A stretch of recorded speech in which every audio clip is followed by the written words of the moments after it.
Morning guys, it's an early Sunday morning and I thought I'd quickly do a video on some of the stories in the newspapers, in Rapport in particular. As we know, Rapport seems to break stories every Sunday. My good friend Hendrik GRUN here, and is 99% of the time accurate about it. So it's always worth having a look what he says on the Sunday, and there's some bombshells in there. The one bombshell I'm not going to talk about because, to be honest, it sounds like a bit of a he said, she said at the moment. There's two parties that need to sort it out. Is the equity deal. That needs to go through. SARU's going to meet the provinces. They're arguing about the test model. In the past, the test model used to be that unions used to pay SARU a fee to host the test, and everything they make above that is profit. Now, what's happened in recent times is that they want to change it, that SARU hosts the test, and then that money goes to all 14 provinces. There's a bit of negotiation going on there. I'm sure they'll find a thing, a sort of a middle ground there. But in terms of the equity deal, there's been some concerns raised by the 6 unions or 7 unions. They've rejected the initial deal from Achilles. And now SARU is going to meet with them, and Achilles are going to come to the country and meet with them as well. So it looks like that's going forward, and there is some sort of, at least some sort of, resolution that hopefully will come, because that cash injection is good. I know there's been a lot of financial journalists who are saying this is a bad deal. I think some of us on the outskirts there hope that they come together and get a decent deal for South African rugby. But that being said, I'm not going to talk too much about that. I want to talk about a couple of the other stories that are in Rapport today.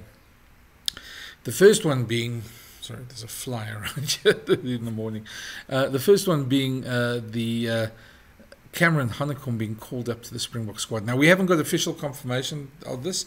This will probably come out during the day, but I have no reason to believe it's not true. Hendrik's stories and his sources are pretty good normally. It seems Cameron Hanekom got the call last night on Saturday night after Damian Willemse got injured. Damian Willemse, of course, came off with a groin injury in Glasgow's loss against Stormers lost against Glasgow. As you can see, it's early Sunday morning. Anyway, and I haven't had my coffee yet.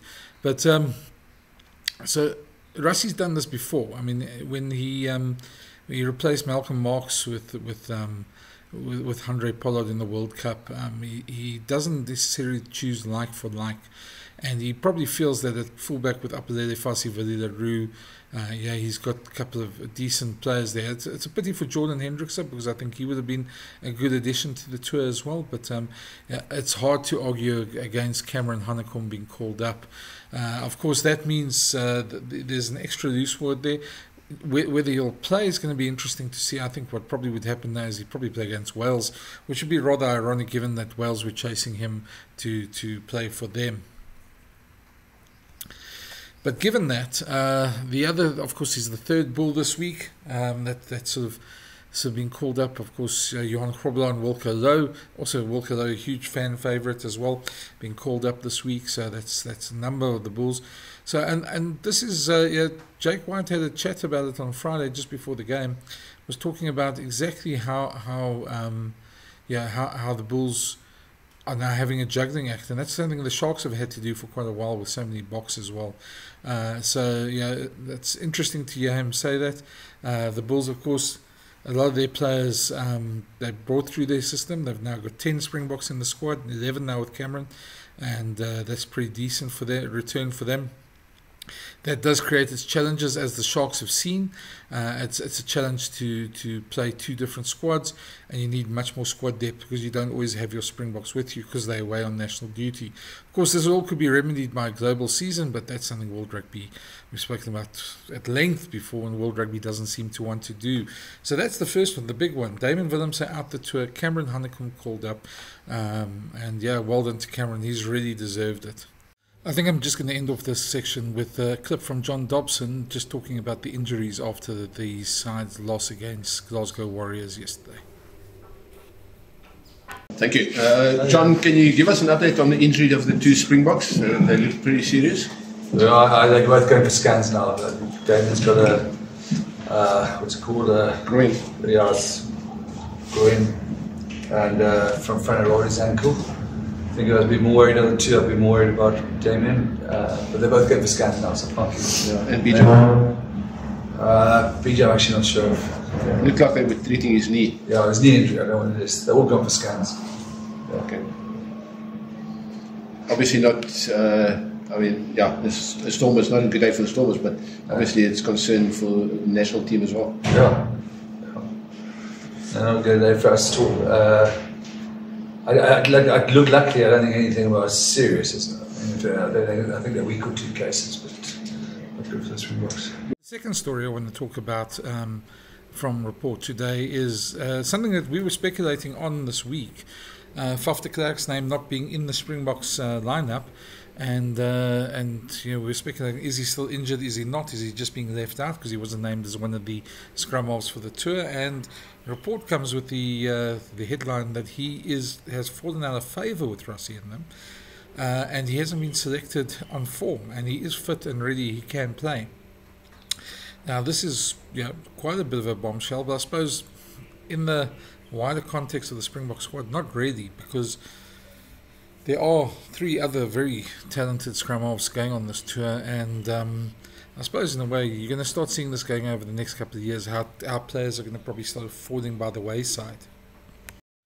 I think we're already seeing, I think somebody like Makazole Mapimpi told us this week he won't make it to another World Cup. And I think Rassie's also been on record that even the guy like Ibn Etzebeth, has he got another World Cup in him?